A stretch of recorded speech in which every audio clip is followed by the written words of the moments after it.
For the people who don't know, like, are you comfortable with talking about, you know what I'm saying, the day your father passed? You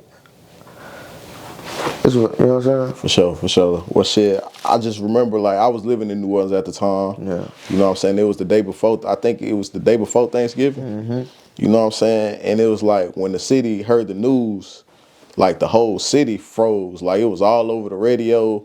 It was on the Everything was just off. Man, everything was Soulja Slim. You know what I'm saying? I think it was right after the "I'll Pay For It" remix dropped. I think if I'm remembering correctly, like Yeah. all this was about the Yeah. same time, bro. So like Cause Slow what? Motion wasn't out yet. Juvie dropped his CD after my pops got killed. Yep. And everybody bought Juvie CD to listen to Slow Motion. Man, that's a certified hit for shit show, But our days leading up to then, like, what was your dad's spirit like? Because it seemed like the music was like starting to roll, pick up like on the from the independent tip.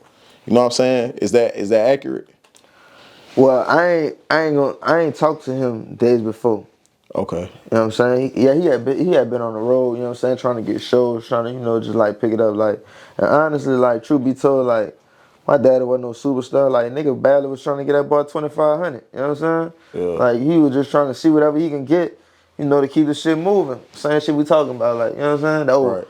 He had got to deal with Cox, but he still was just, he was trying to beat the game up on his own to get to what he needed to be. And he had a bigger deal on the table. You feel me? He had a bigger deal on the table right then.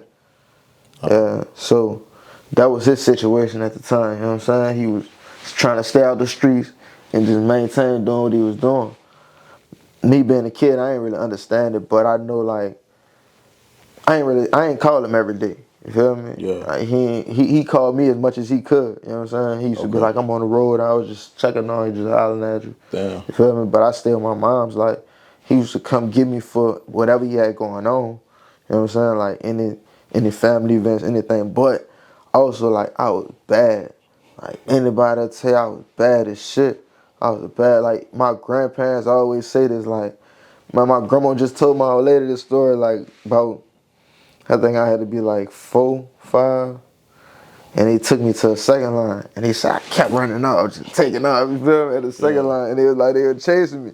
And he said, man, this nigga so bad, he don't listen to nobody, don't bring him around us till he 10 years old. And then he know how to listen to somebody, like, you know what I'm saying, I just used to be, like, I was so bad, my auntie, like, I don't know if you're familiar with my auntie, G.I.P., she used to lock me in a closet, you know what I'm saying, and just leave me in there.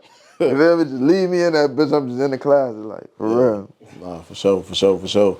Nah, shit, bro. Is it like any stories like you remember your pops, or like some stories that you heard about your pops that people might not have heard, or you know what I'm saying, people might not know? I mean, that's a lot of shit about dude. People might like, he was a character. He was really funny. Like, people think I jokes bad. He used to like the jokes. You know what I'm saying? But I see why people compare me to my pops, like both of us Virgos. But it was like, I remember growing up, his favorite movie used to be Crime Partners. You feel me? Yeah. And we used to watch Crime Partners a lot. You know what I'm saying? For sure. Now, shit, you was around for the No Limit days when he was signed to No Limit. Like, shit, what do you remember about them times? My pops was in and out of jail a lot. Damn. Feel me? That nigga, he was in jail a lot. Man, So Soulja Slim was really just straight street I remember nigga, going real to see nigga. him. I remember going to see him in jail and shit. Yeah. You feel me? Like, I remember when he wasn't, like, I ain't know he wasn't fucking with No Limit at the time. You know what I'm saying? But I remember these times before he turned, like, before this room was a studio, this was a bedroom for me. You know what I'm saying? Yeah. Like, but I wasn't really, like, me being a grown man, I understand it, like, you know what I'm saying? Trying to make it happen for real. You trying to make it happen, you feel me? Like, sure. But when I used to come over, I used to just sleep in his bed or sleep on the couch. You know what I'm saying? Yeah. As a kid, you really don't be paying, You like, really shit don't be be- looking different when you grow up, when bro. you grow up, you know what I'm saying? So, like, I didn't really understand what he had going on, but I remember, like, he was a clean nigga. Like, he'd get out there and wash his own truck. Yeah. You feel me? Nah, for Real sure. talk. Like, I used to pull up in the lot. I ain't know these was rentals, but I'm grown now. I know they was rentals. You feel me? Like, he used to be in all type of different whips. He'd be thinking this nigga we got new cars. You know what I'm saying? Like, Nah, for sure. Nah, shit, bro. It was like, it's a lot of rumors around Soulja Slim, bro. Like, yeah. you know what I'm saying? A lot of people said I remember rumors saying he actually robbed Master P. Like, is there any truth to that? I don't know. Yeah, for sure, I for sure. can't say, you know, that was before my time. I wasn't, you know what I'm saying? For shit show. For shit show. Now, But honestly, I can say this. Everybody who know my pops, they know a different side of him. Don't nobody really, like, they'll tell you, like, common things, but everybody got their own Soulja Slim. You feel me?